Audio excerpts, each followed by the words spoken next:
In this video, we're going to talk about 2 different ways that you can work with your baby to improve their trunk rotation. Stay tuned.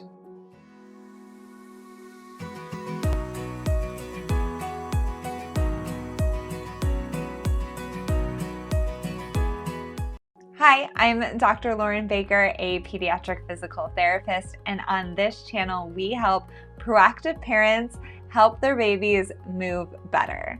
Think of me as your physical therapy bestie, here to help you navigate ways to help your baby move with confidence and ease. In today's video, we're going to chat about trunk rotation and ways that you can help the top half of your child's body move separate from the bottom half of their body. Trunk rotation is really important for a lot of complex movements such as rolling, transitioning in and out of sitting, and then things further on that maybe you're not quite ready for, like walking, running, jumping, hopping, and things like that. Let's get into the benefits of trunk rotation and the ways that it is important that your baby has equal motion in both sides. Okay, friends, so why is trunk mobility so important? A lot of ways that we can think about trunk mobility include all the planes in which a trunk can move, which is the side-to-side little teapot direction, the front and back or walking direction, and the rotation direction. A lot of times when we are doing functional positions like rolling, you need to rotate the top half of your trunk in one direction while the other half of your trunk is still in the opposite direction.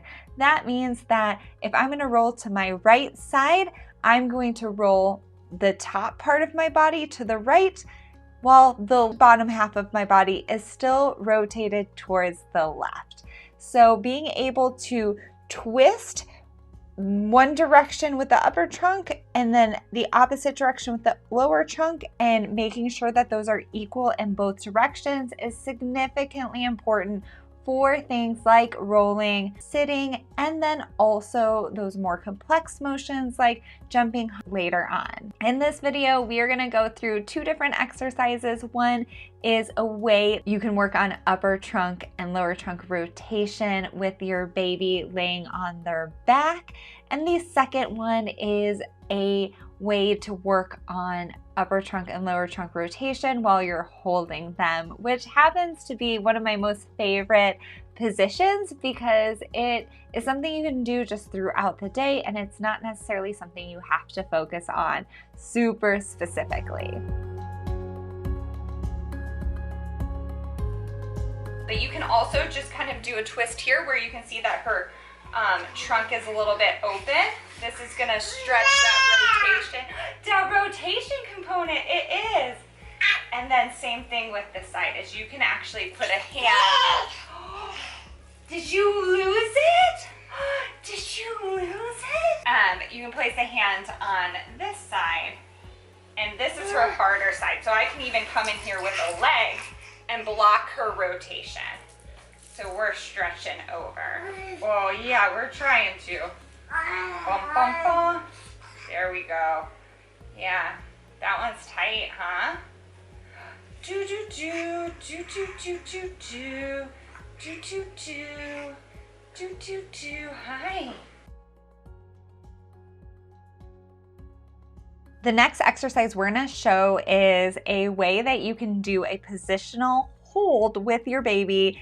And I love just popping in here to share how much I love this exercise because you can do it while you're walking around the house. You can help your baby see out windows, maybe see the world in a different way than they're used to being on the floor. You can help them see the dog, see their brothers and sisters, see the other members of the family, go outside.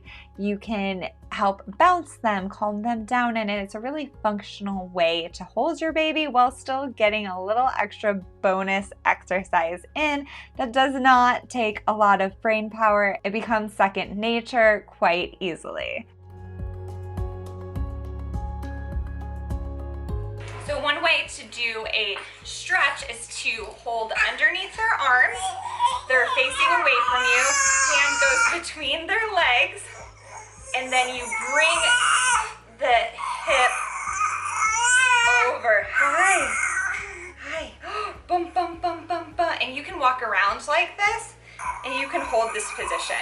So this position is the left knee going to the right, and the top trunk is relatively going to the left. Yeah.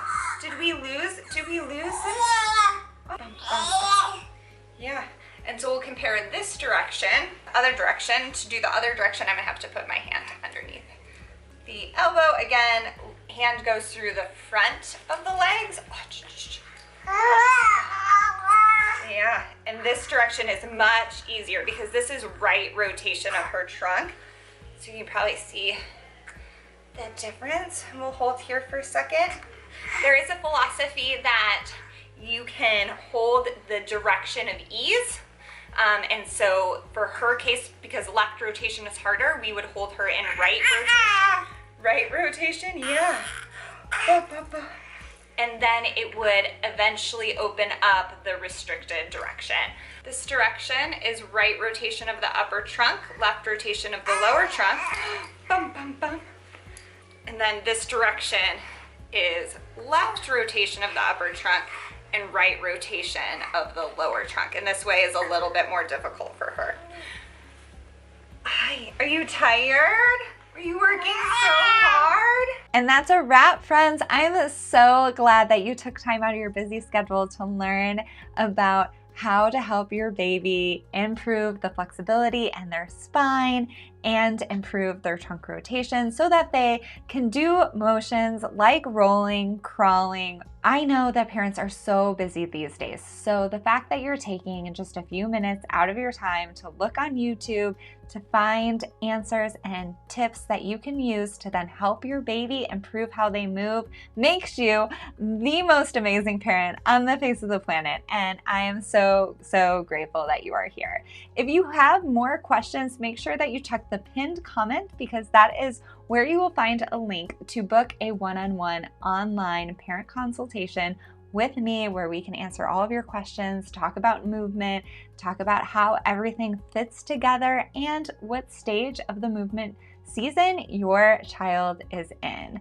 I hope you guys learned a few things on trunk mobility in this video, and if you have more questions or you're curious to learn more, make sure you check out the core strengthening playlist or go to the playlist tab and check the specific milestone that your kiddo is at, whether it's crawling, walking, or sitting independently.